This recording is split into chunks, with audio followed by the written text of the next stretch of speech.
If you've got guys in your shop right now that you're training how to wrap vans and trucks, you could put a commercial door, an office door in there, and just have it in your shop and just be a training area for how they're going to do it. And like, you're going to realize pretty quickly, you're going to be like, oh, I need to start talking to everybody that's got doors. You know which buildings have doors, Andrew? Are you wrapping cars more than 12 hours a day, every day? Working nonstop but can barely get by? Burnout, missing deadlines, and wondering just how much longer you can keep this up?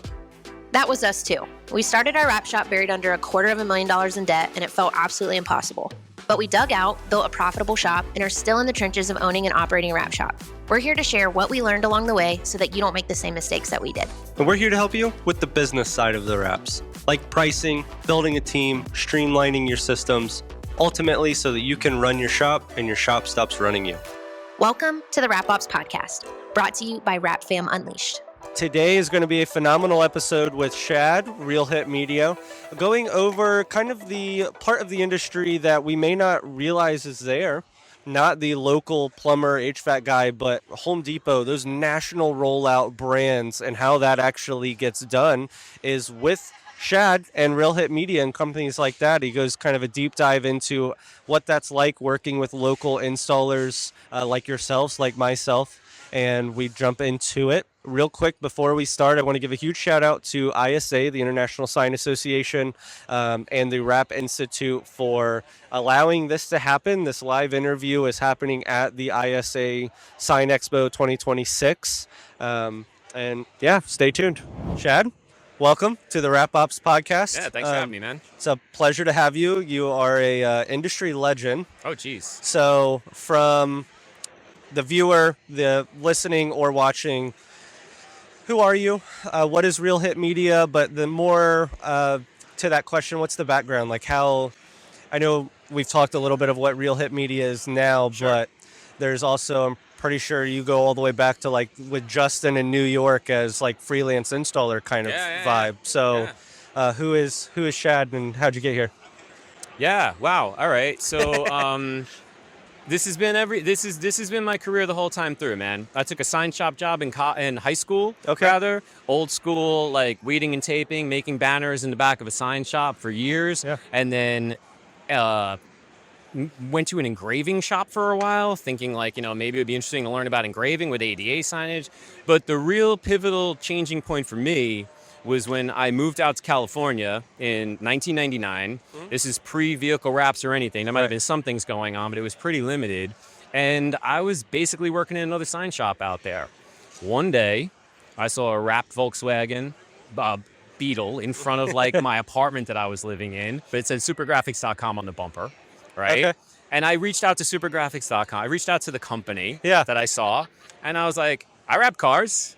You guys hiring? Yeah, I was working at another sign shop, and they were like, well, we're not hiring, but there's a guy down there that needs somebody. Like, we should send him, we'll hook you up. Like, we'll call this guy. Yeah. And I met this, like, a legend installer out there, if I could drop his name. It was Greg Ford with Decal Applicators. I met him on the street one day. We had a great interview. He brought me on, made me part of his team, and right then and there, we just started wrapping cars. This is pre-cast film. This is pre-air release. This is down and dirty wrapping. Yeah.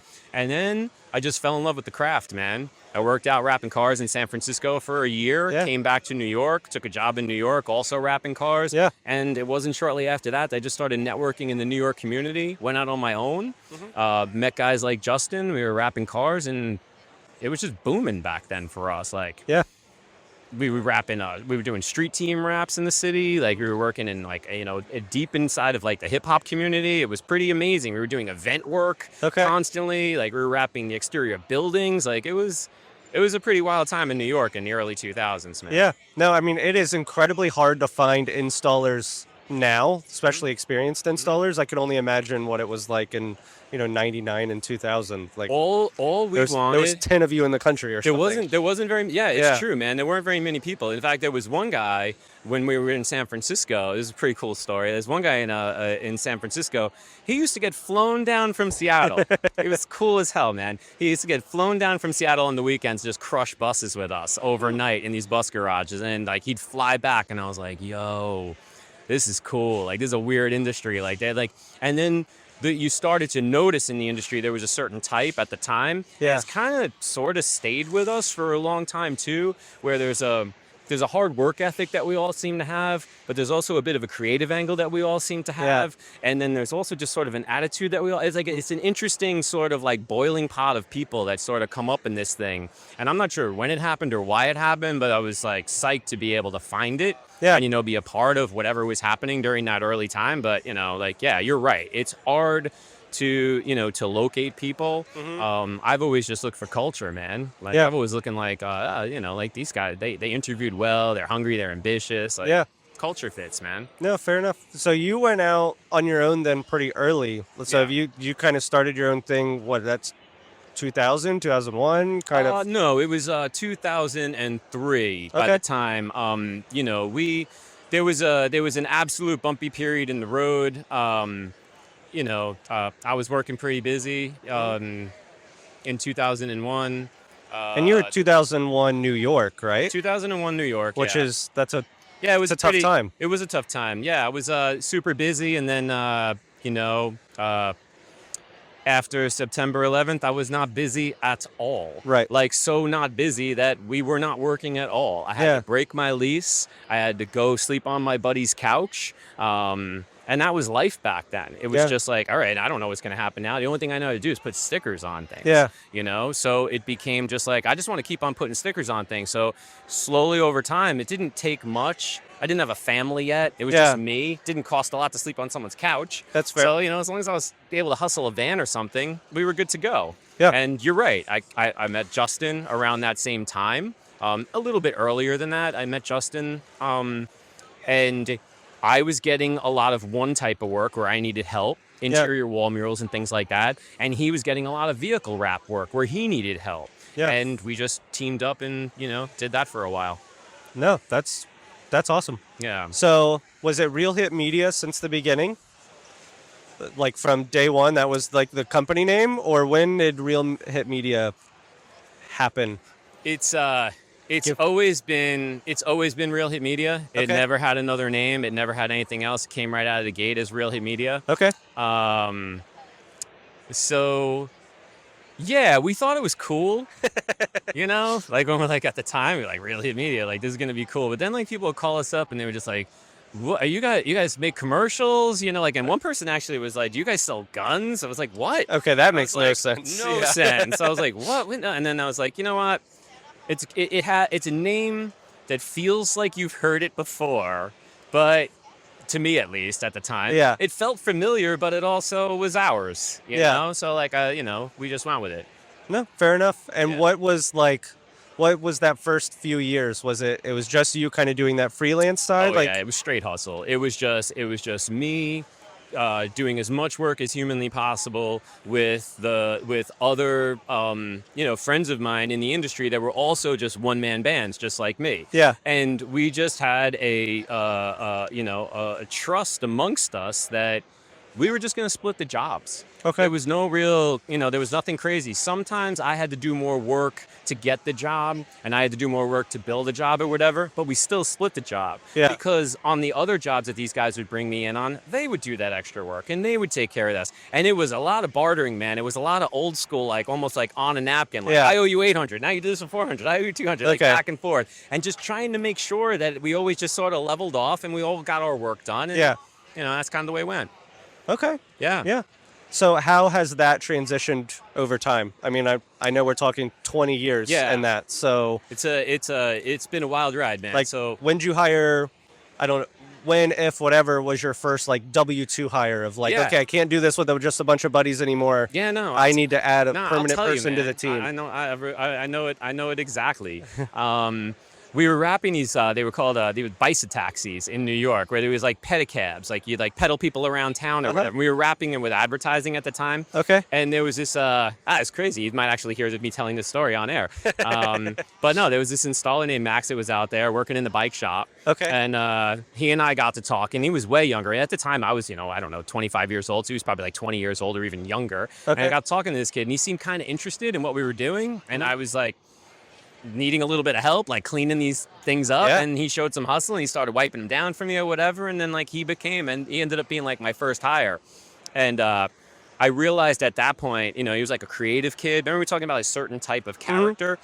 This was different than the sign shop guys. Okay. Like the vehicle wrap and like the site installer guys and the guys that are working in the middle of the night at high heights or whatever, they weren't the same sign shop guys. And I recognized in the culture, I was like, this is going to work right here. Yeah. And then he ended up being employee number 1.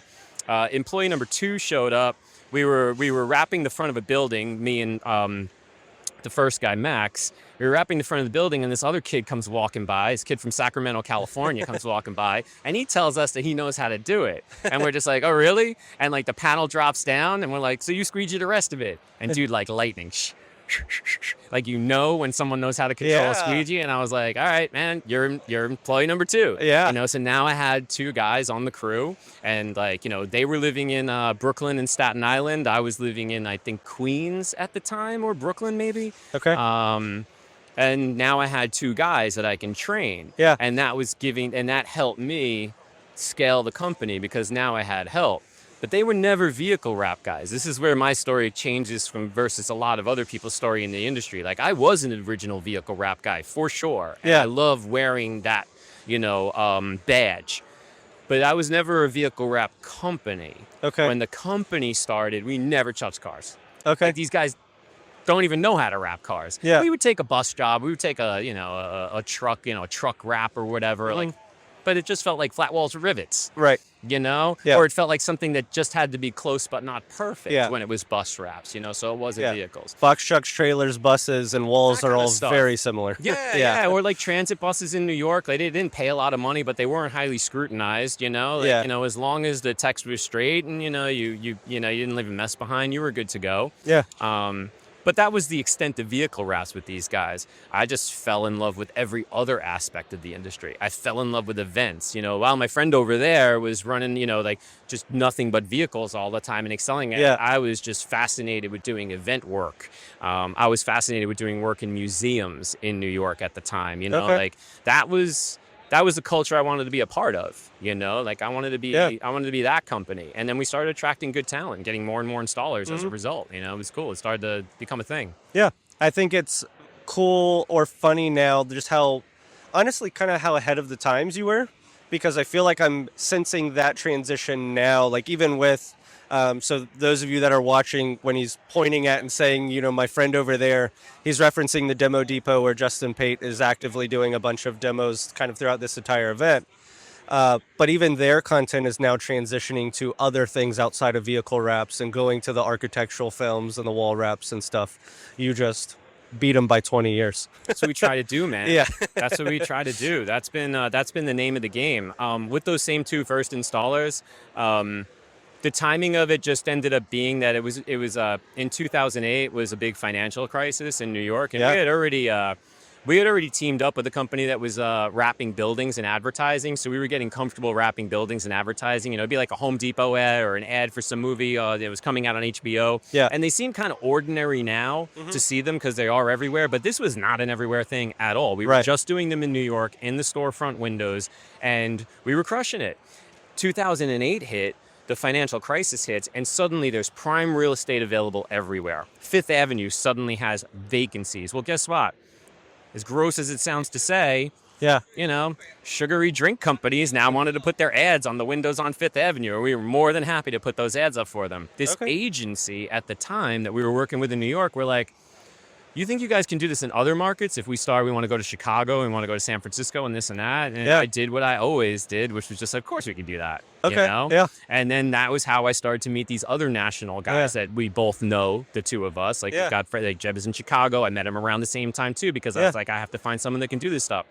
And that's how that transition to wrapping buildings happened. Okay. And then it's just game on from there. Like then we weren't interested in anything but giant installs, like big spectacular type of installs. Okay. And that is essentially what Real Hit Media That's what we became, is kind of known for, the niche, essentially, right? At the time, Now it's a bit different of a company for sure, but like at the time, that was our thing. Like if you wanted to do something big in New York, if you were to ask me, like what were the most fun times like on a job site? Yeah. I can tell you that it was the big events that we were setting up. We used to do this Freeze Art Fair in New York where they take over the entire Randall's Island. I Okay. mean, like they would build a stage as big as this room, and it would be this giant art fair from people from all over the world. Okay. I could not have been happier putting up the restrooms or that way sign. Okay. It didn't matter. Just being a part of that entire thing is just it just felt right. Yeah, no, that Yeah. makes sense. How do you handle scheduling and stress of something like that?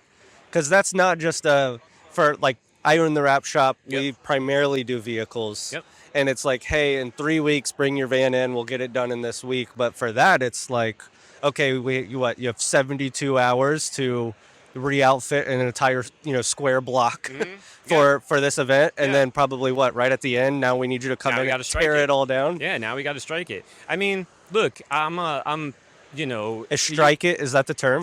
we use strike in New York at least. Okay. Yeah. No, I like it. When it's over, like we got to be there for the strike. So it really, I mean, it kind of comes down to the same thing that's been going on for thousands of years, man. Like if the boss can show up and work with the crew, then the boss can show up and get the crew to do a better job and work more efficiently and set up the panels a certain way, make sure that the trash is being, it wasn't always just because my arms moved faster at installing. Yeah. It was that I was able to run a job site in a coordinated way and use the people that I had to the best of their abilities. Okay. Like we always had this method of installing graphics that, of like having a certain guy working on the top part of the panel and a certain guy working on the bottom part of the panel. We realized pretty quickly it was the guy that worked on the bottom part of the panel needed more skills than the guy that was on the top. Because the bottom guy is the one keeping everything pushing and moving along, right? Like making sure it's registered. This and that. The guy on the top's got it easy. He's like, look, it's all hard stuff, but like, No, I get that. We just recognize these different things along the way that made life easier for us, and I didn't really stress about those challenges that much because we just felt like going into it, we were organized and ready to go. And usually if there was a delay, it was a print-related delay, not an install-related delay. That in the industry, like something was wrong with the art or they're rushing it over, there's traffic in this road or whatever. Yeah. Like, it was not usually because the installers didn't work fast enough. Right. Yeah, no, that makes sense. I actually love what you were hitting on there of just the efficiencies of the install. Yeah. We bake that into our training. Good. Pretty much like before we even teach you to hold a squeegee. Yep. I teach you and we do primarily vehicles. We put our toolbox on wheels. So like I'm training from day one before I teach you to hold a tool or where they're even at. Yeah. Of just like when you're going to work on that car on the other side of the garage, roll the toolbox to you. You should not be going, like if you go back and forth more than once, you're failing. Like you're doing something inefficient. We even train to our like shop help or shop ops assistant kind of position is when you see an installer rolling, you should be running around them, pick up their backer paper, like get that out of their way, like anticipate, you see what panel they're on. Yep. Go grab the next panel that they're going to grab next and just kind of get that set up next to them so that it's just, to keep the thing rolling. So and you guys are smart to make that part of your process and part of your training, Yeah. Because like it might seem intuitive to you, that's the way that things are done, but these things aren't always intuitive to everybody, you know? So if you instill it in your processes that you guys want to have this thing, first of all, no one wants a dirty shop. Right. And you certainly don't want papers all over the place. For crying out loud, I'm still cleaning up this little booth over there. When I see a piece of material on the floor, I'm leaning over and picking it up. I'm like, come on, guys, we got to keep this place clean. It doesn't go away. Yeah. It doesn't go away. I want to present, and you're presenting well over here. Like you guys have the same attitude in the shop that you're probably presenting over here. Yeah. Like, this stuff matters. Yeah.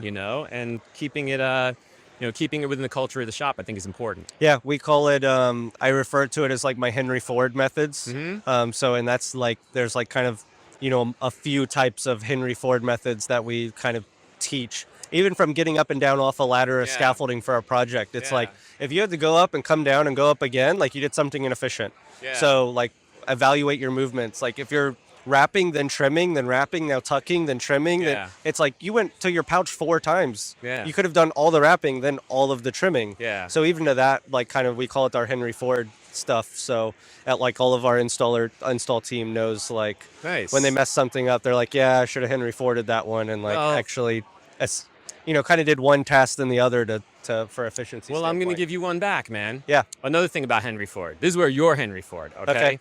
So Henry Ford was going up he was brought before Congress because like they were trying to bring him up. I think it was like some kind of like, I don't know, antitrust, monopoly, something or other. They wanted to bring him up and ream him out for whatever reason or whatever. And some congressperson from wherever starts grilling Henry Ford on some questions about the operations of his business. This is you being Henry Ford now.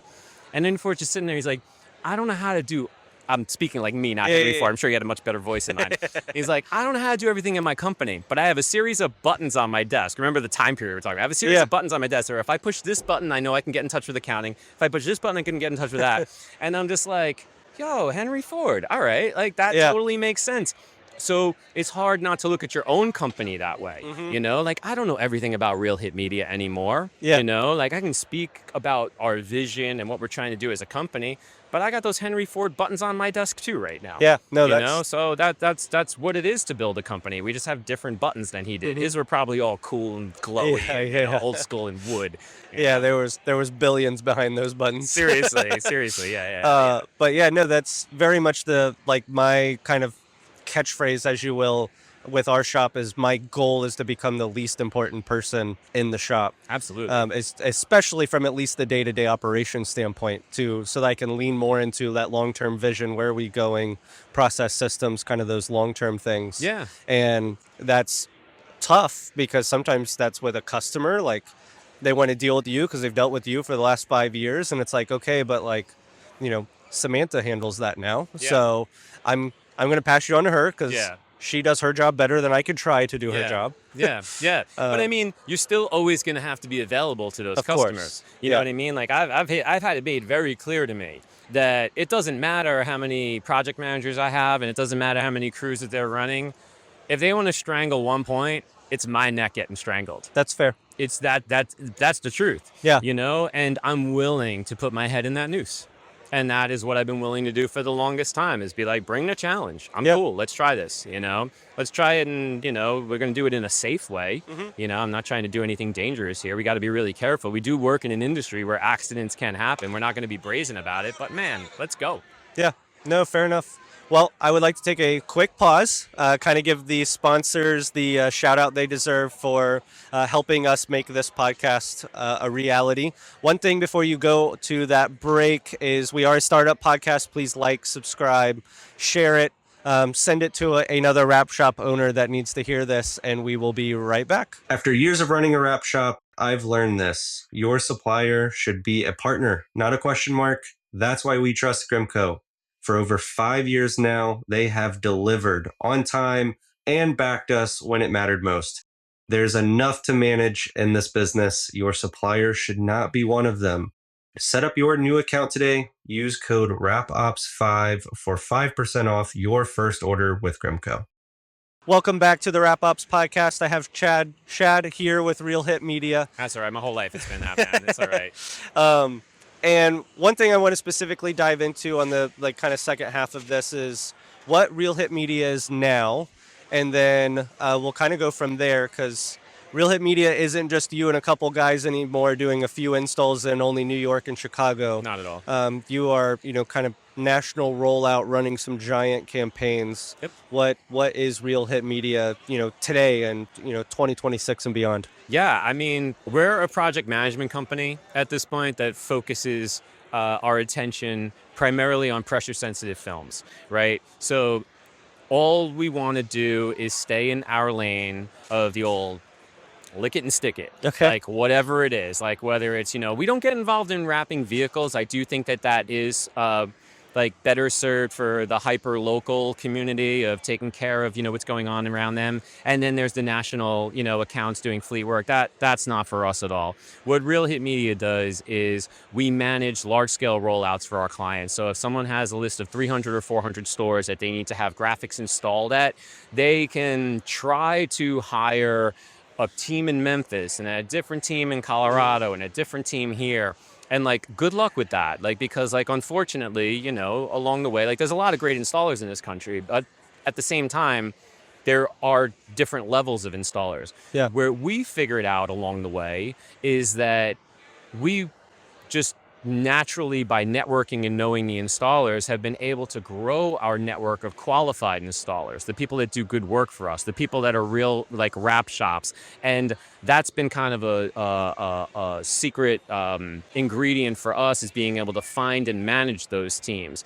And we've been able to instill in our teams that everybody that works with us is kind of like a partner of ours. Of Like course, if I got yeah. a guy on a job in Tallahassee, he's doing a job for my guy in Seattle, who's also doing a job for my guy in Boston. And if any one of those guys does an egregiously terrible job, not just in terms of quality, but their attitude and the rest of it, they kind of ruin it for, they ruin it for everybody, spoil the milk for everybody. So the way that we've sort of handled it is like we've gotten really, really good at working with just like really, really top shops and great installers across the country.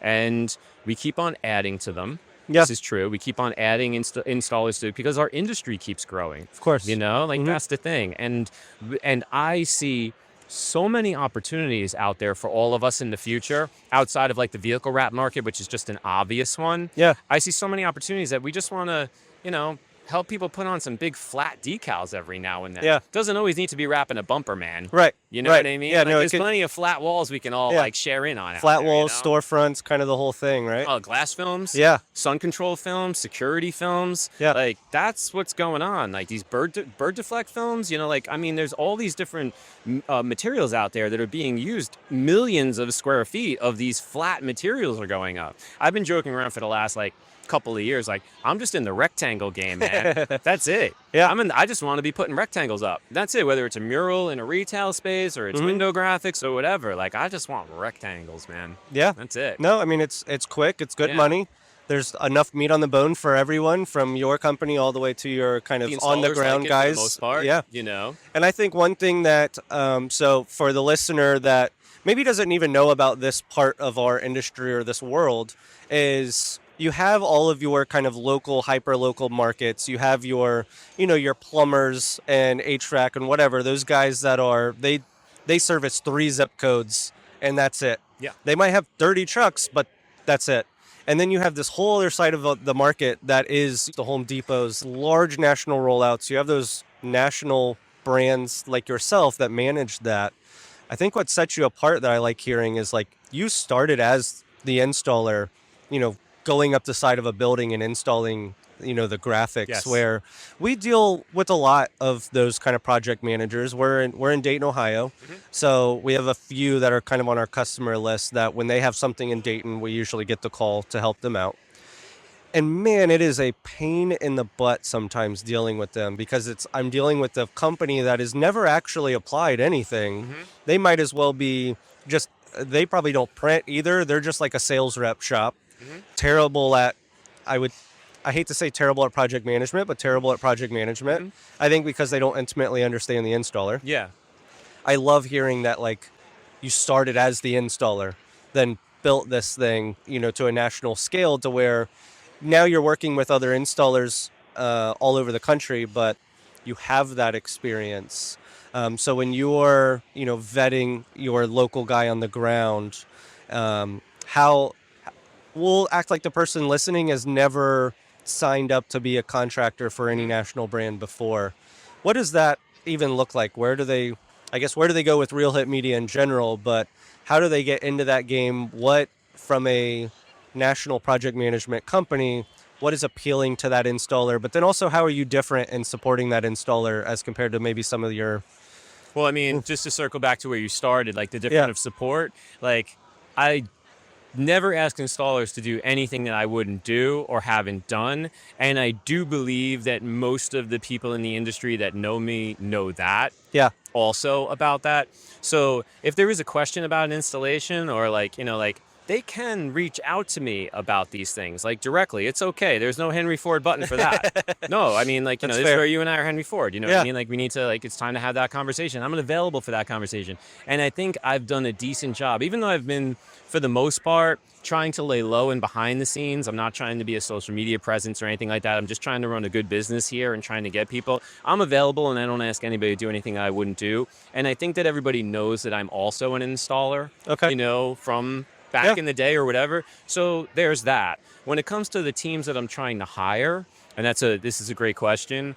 We're at a point now where those early days when I told you about us running around New York doing whatever, we got by. No one got hurt. No one got in trouble. But that's not Real Hit Media now. Everybody has to be everything's got to be perfect. You have to have, The workers' comp needs to be there, right? You gotta have a certificate. I don't need that. No, you do to work with us. Unfortunately, it just doesn't Yeah. work that way. I can't send you into a retailer's location and not have all of my boxes checked. So if you're going to work with Real Hit Media, you have to come in as a pro shop, even if you are the most wicked installer in the country. Yeah. Like it doesn't, I'm psyched to meet you. Yeah. It's cool to talk to you. But there's business Probably, standards. Yeah. but like there's business is business and we need to work with other businesses. That's it.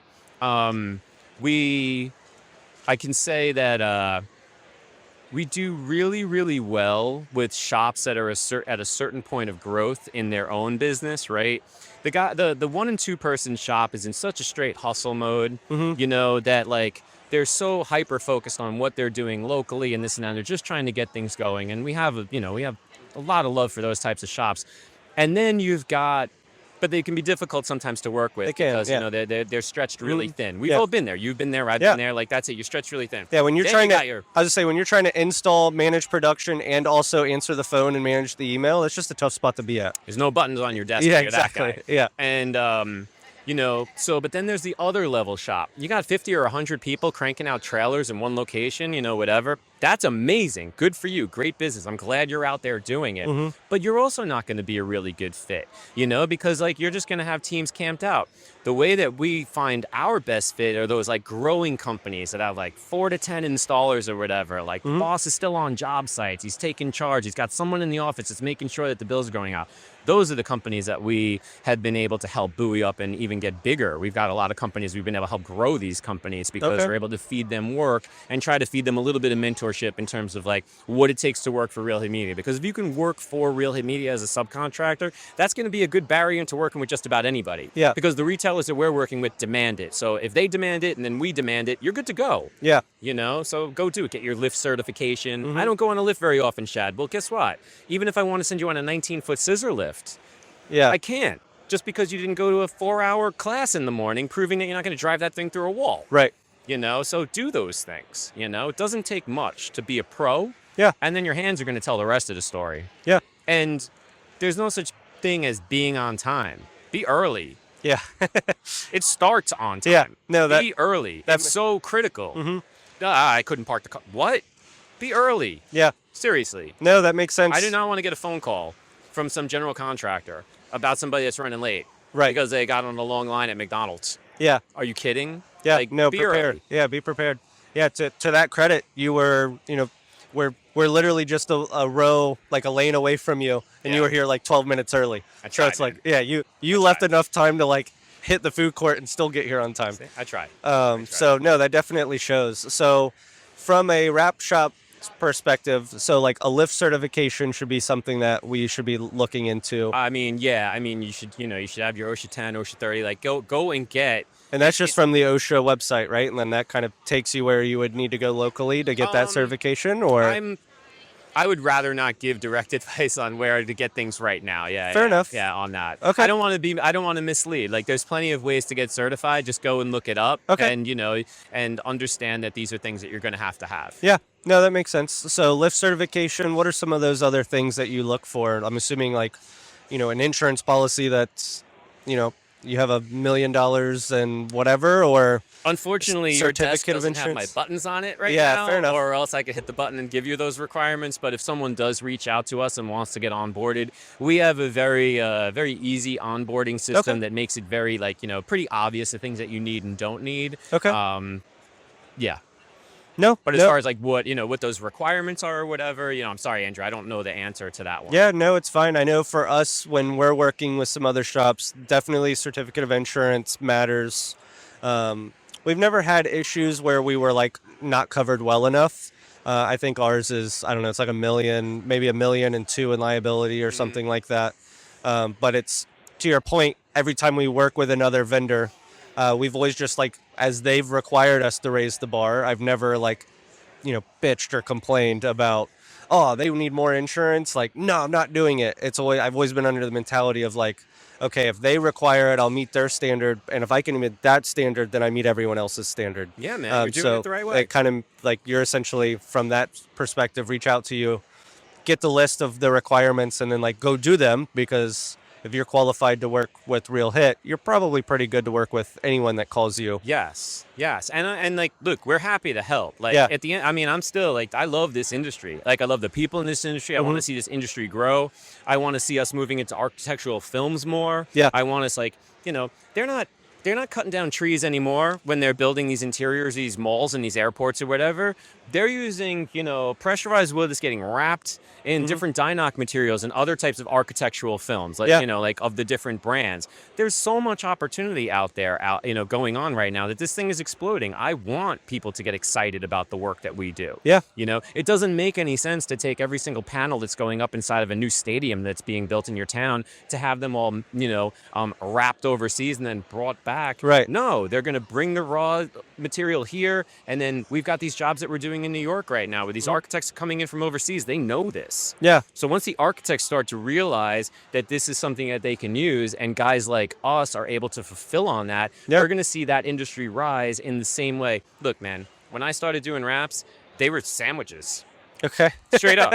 They were sandwiches. Yeah, that's fair. They were sandwiches. Like, no one was talking about wraps in terms of like them being cars. Yeah. They were sandwiches. So We that's still what's get that joke every now and then, but it is definitely, Dude, why not? people know what wraps are at this Yeah, point. But like, but just like, that's the way that I'm like continuing to look forward in our industry. And again, for the most part, a lot of them are rectangles. Yeah. I can show you plenty of pictures that we've been doing work on recently, and you'd be like, that's all like, just sheetrock that you guys covered, in an architectural film. It's like, yeah. Oh, and guess what? They're mostly rectangles. Yeah. They're mostly flat. There was no rivets. Yeah. There's no pushing around scaffolding. Like, it's a good place for everybody to try to get to, and it'll help us all grow this industry. So as we'll say, we're speaking to a wrap shop, honestly similar to me, we do primarily vehicles. Yep. We're starting to now flirt with the wall wraps and stuff like that. Where should we go?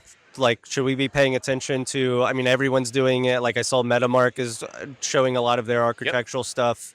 3M was definitely an early mover into that stuff. But There's a lot of different materials out there that are doing it, yeah. what would, I don't know, wrap shop owner that mostly wraps vehicles, what are some of the directions you would point us in to, like, go learn more about, that film, this film, and, they're all have their own value. So it's not saying do this one and don't do that one, but where should we go to kind of learn more about that? If you're comfortable working with one of these distributors, or like you're already working with one of these other manufacturers, like an Avery, an Oracle, or whatever, look into their catalog a little bit. Okay. And see what's going on, and see if you can get some samples sent to you so you can mess around with it in your shop. Yeah, that's good. If you've got guys in your shop right now that you're training how to wrap vans and trucks, you could put a commercial door, an office door in there, and just have it in your shop and just be a training area for how they're going to do it. And like, you're going to realize pretty quickly, you're going to be like, oh, I need to start talking to everybody that's got doors. You know which buildings have doors, Andrew?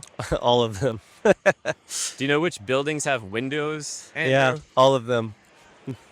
So go and talk to your distributors and manufacturers and just say, I don't just need the color change films and the printable films. What else you guys got? And just start there. Yeah, and talk to your friends. I was going to say, I think that's a really good solution there, is like, we've leaned, so Grimco is our distributor, primary distributor.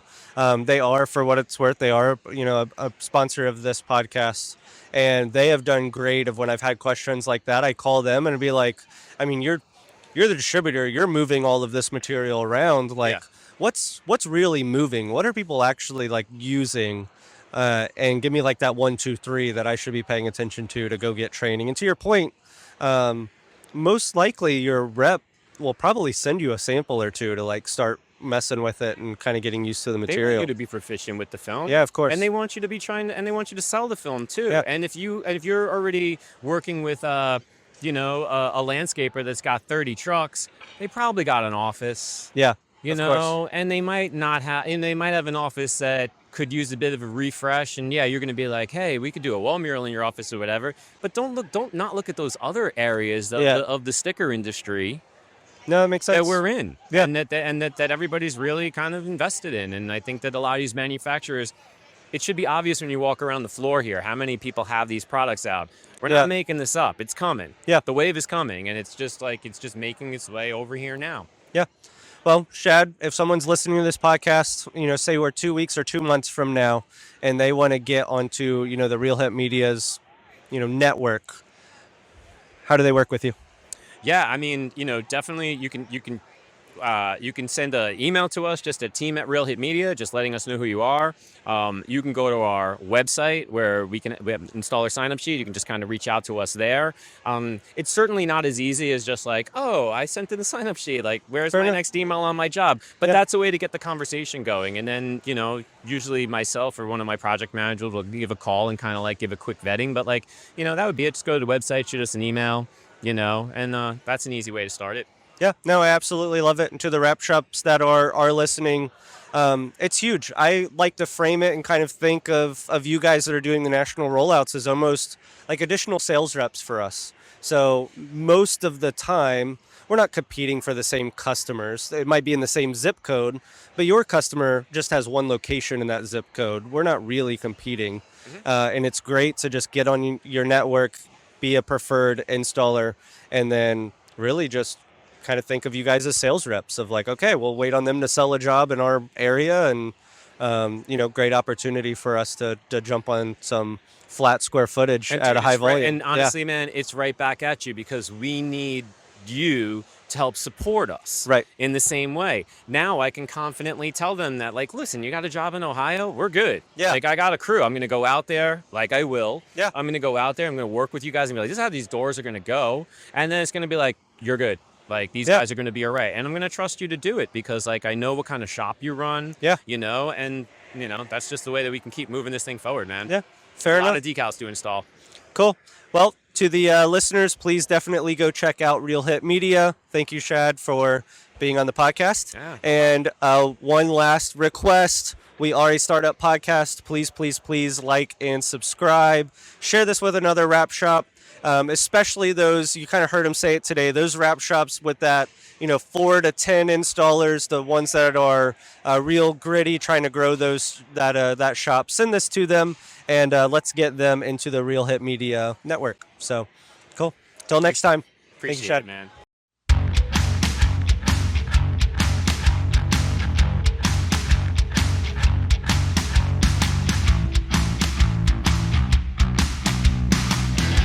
The Wrap Institute, the largest online wrap training platform, now with a special offer. Use our code RAPOPS15 for 15% off your order.